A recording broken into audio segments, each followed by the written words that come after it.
இந்த நிகழ்ச்சியை பார்த்து கொண்டு இருக்கும் உங்கள் ஒவ்வொருவருக்கும் இயேசு கிறிஸ்துவின் ஈடுநேற்ற நாமத்தினாலே எங்கள் அன்பின் வாழ்த்துக்கள்.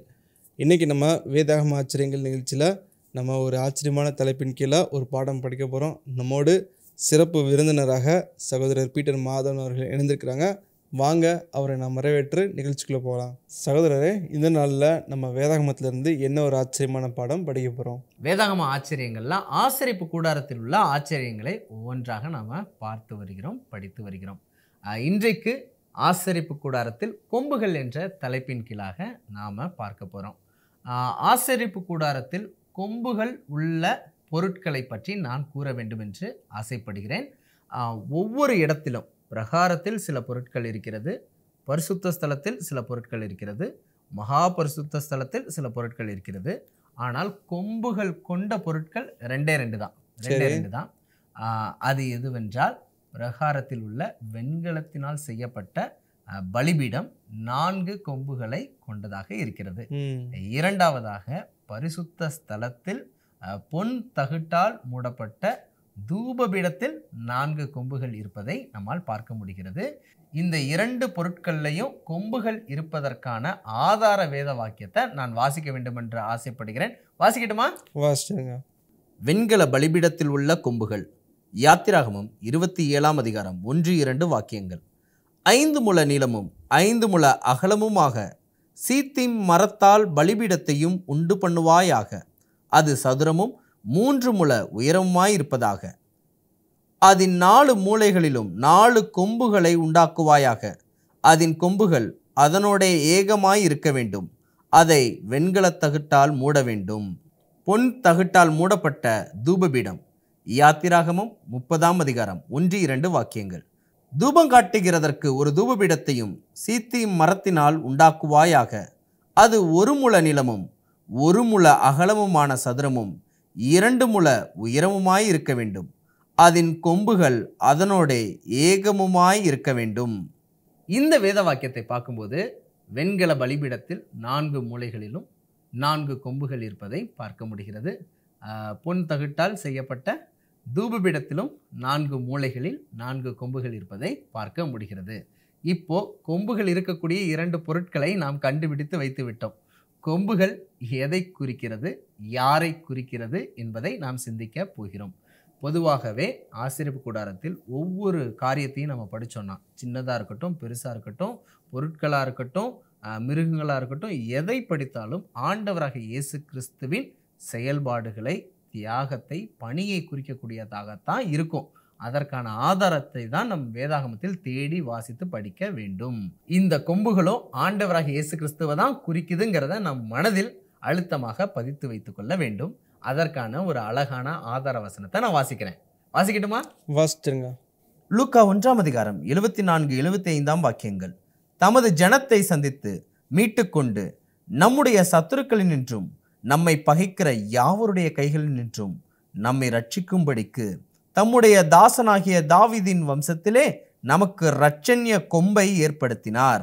இந்த வசனத்தை நாம பார்க்கும்போது ஆண்டவராகிய இயேசு கிறிஸ்துவுக்கு இரட்சண்ய கொம்பு என்ற நாமம் இருப்பதை பார்க்க முடிகிறது. அப்ப பலிபீடத்தில் உள்ள 4 கொம்புகளும் தூபபீடத்தில் உள்ள 4 கொம்புகளும் யாரை குறிக்கிறது என்றால் ஆண்டவராகிய இயேசு கிறிஸ்துவை குறிக்கிறது. இரட்சண்ய கொம்பாகிய ஆண்டவராகிய இயேசு கிறிஸ்துவை குறிக்கிறது என்பதை பார்க்க முடிகிறது. இப்போ நாம ஏன் ஆண்டவராகிய இயேசு கிறிஸ்துவை ஒரு கொம்போடு ஒப்பிட்டு சொல்லப்பட வேண்டும், அதனுடைய அர்த்தம் என்ன அப்படிங்கிற கேள்விக்கு பதில் பார்க்க போறோம். அவருக்கு இரட்சண்ய கொம்புங்கிற நாமம் இருக்குங்கிறத தெரிஞ்சுக்கிட்டோம். ஆனா இந்த கொம்போடு ஏன் ஆண்டவராகிய இயேசு கிறிஸ்துவோடு ஒப்பிட்டு சொல்ல வேண்டும் அப்படிங்கிற காரியத்துக்கு ஒரு தெளிவான வேத வாக்கியம் தானியேல் 7ஆம் அதிகாரம் 24ஆம் வாக்கியத்துல இருக்குது. நான் வாசிக்கட்டுமா? வாசிச்சிருங்க. அந்த 10 கொம்புகள் என்னவென்றால் அந்த ராஜ்யத்திலே எழும்பும் 10 ராஜாக்களாம். இந்த வாக்கியத்தை நம்ம பார்க்கும்போது 10 கொம்புகளும் 10 ராஜாக்கள் என்று குறிக்கப்படுவதை பார்க்க முடிகிறது. அப்படி கொம்புகள் என்றால் ராஜாவை குறிக்கக்கூடியதாக இருக்குது. அப்ப ஏன் இயேசுவை கொம்போடு ஒப்பிட்டு சொல்லியிருக்கிறார்கள் என்றால் ஆண்டவராகிய இயேசு கிறிஸ்துவை ராஜாவோடு ஒப்பிடுவதற்கான அடையாள சின்னமாக கொம்பு பயன்படுத்தப்பட்டதை பார்க்க முடிகிறது. இப்போ இன்னொரு சிந்தனைக்கான ஒரு கேள்வியா இருக்குது. அது என்ன கேள்வி அப்படின்னா, ஒரு கொம்பு வைத்து ஆண்டவராகிய இயேசு கிறிஸ்து ராஜாவாக இருக்கிறார் என்று அறிமுகம் படுத்தி இருக்கலாம். ஆனா பலிபீடத்திலையும் 4 கொம்புகள் இருக்கிறது, தூபபீடத்திலையும் 4 கொம்புகள் இருக்கிறது. அது ஏன் 4 அப்படிங்கிற எண்ணோடு அந்த கொம்புகள் இருக்கிறது அப்படிங்கிறது நம்முடைய சிந்தனைக்கான காரியமா இருக்குது. சரி, அந்த 4 கொம்புகள் என்ற அந்த 4ற்கான அர்த்தத்தை தெரிந்து கொள்ள ஒரு வேத வாக்கியத்தை நான் வாசிக்க போகிறேன். அதை நாம் வாசித்தோம்னா 4 என்ற என்னுடைய அர்த்தமும் தெரிந்துரும், சரி. கொம்பு என்பதற்கான அர்த்தத்தையும் நாம் வைத்து படிக்கும்போது தெளிவாக ஏன் பலிபீடத்தில் 4 கொம்புகள் இருக்கிறது, தூபபீடத்தில் 4 கொம்புகள் இருக்கிறது என்பதை தெளிவாக புரிந்து கொள்ளலாம். அந்த வசனம் வாசிக்கட்டுமா? வாசிச்சிடலாம். மத்தேயு 24:31 வாக்கியம்.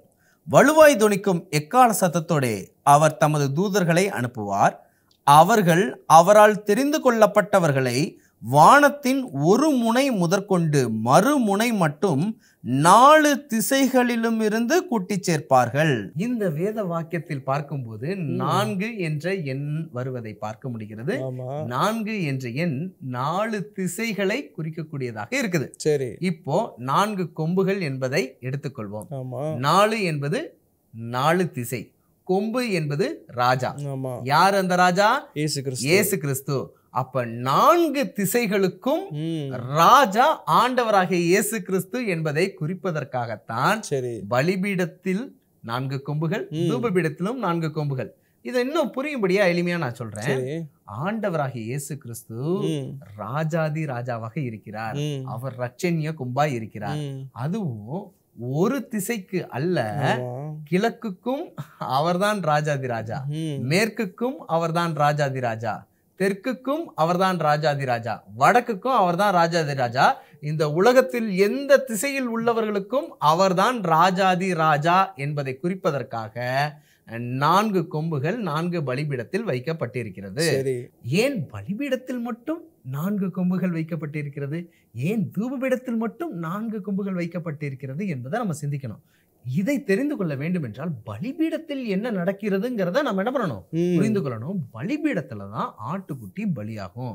ஆட்டுக்குட்டி என்பது யாரை குறிக்குது? இயேசு கிறிஸ்துவை குறிக்குது. உலகத்தின் பாவத்தை சுமந்து தீர்க்கிற தேவாட்டுக்குட்டின்னு யோவான் ஸ்நானன் இயேசு கிறிஸ்துவை பார்த்து சொன்னதை நாம இங்க பதிவு செய்ய வேண்டியது அவசியமா இருக்குது. ஆண்டவராகிய இயேசு கிறிஸ்து இந்த உலகத்தில் வாழக்கூடிய 4 திசையிலையும் வாழக்கூடிய தன்னுடைய மக்களுக்காக ரட்சிக்கும் ராஜாவாக பலியானார் என்பதை இந்த பலிபீடத்தின் 4 கொம்புகள் குறிக்குது. கிளியரா புரியுதுங்களா? நிச்சயமா பலிபீடத்தின் 4 கொம்புகள் தெளிவாக 4 திசையில உள்ள மக்களுக்காக ஒரு ரட்சிக்கும் ராஜாவாக அவர் பலியானார் என்பதை நாம் புரிந்து கொள்ளலாம். ஏனென்றால் இந்த உலகத்தில் உள்ள எல்லாருமே எந்த ராஜாவுக்கு அடிமையா இருக்கிறாங்க, எந்த கொம்புக்கு அடிமையா இருக்கிறாங்க அப்படின்னா உலகத்தின் அதிபதியாகிய சாத்தானுக்கு அடிமையா இருக்கிறாங்க. ஆனால் இந்த உலகத்தில் எந்த திசையிலும் எத்திசையிலும் வாழ்பவர்களுக்கும் 4 திசையில் வாழ்பவர்களுக்கும் ரட்சிக்கும் ராஜாவாக ஆட்டுக்குட்டியாக பலியானார். அது நிமித்தமா நம்மை மீட்டு கொள்ள அந்த ராஜாவுக்கு வல்லமை உண்டு என்பதை நாம் தெரிந்து கொள்ளலாம். தூபபீடத்தில் ஏன் 4 கொம்பு இருக்குது அப்படிங்கிறத நம்ம சிந்திக்க போறோம். அது சிந்திக்கணும்னா தூபபீடத்தின் நடுவில் என்ன நடக்கும் அப்படிங்கிறத நம்ம தெரிஞ்சுக்கணும். தூபபீடத்துல தூபம் போடுவாங்க. அதுல என்ன பண்ணுவாங்க? கங்கு படும்போது அந்த தூபம் சுகந்த வாசனையை கொடுக்குங்கிறத நம்ம பார்க்குறோம். இந்த தூபம் எதை குறிக்குது அப்படின்னா ஜெபத்தை குறிக்கக்கூடியதா இருக்குது அப்படின்னு வெளிப்படுத்தல 5ஆம் அதிகாரம் 8ஆம் வாக்கியம் வாசிச்சோம்னா தூபம் என்பது ஜெபத்தை குறிக்கக்கூடியதாக இருக்குதுங்கிறத நாம தெரிந்து கொள்ளலாம். இங்க கவனிங்க, அந்த 4 கொம்பு 4 என்பது 4 திசையை குறிக்குதுன்னு நான் சொன்னேன்னா 4 திசையில் உள்ள மக்களும் ஜெபிக்கிற ஜெபம் பரலோகத்திற்கு சென்று அந்த ஜெபத்திற்கு அவர்களுக்கு பதில் கிடைக்க வேண்டும் என்றால் அது எதினால் மட்டுமே நடக்கும் என்றால் ஆண்டவராகிய இயேசு கிறிஸ்து தன்னுடைய வாழ்க்கைய ஒரு தூபமாக சுகந்த வாசனையாக பலியாவதற்கு ஒப்பு கொடுத்தார்.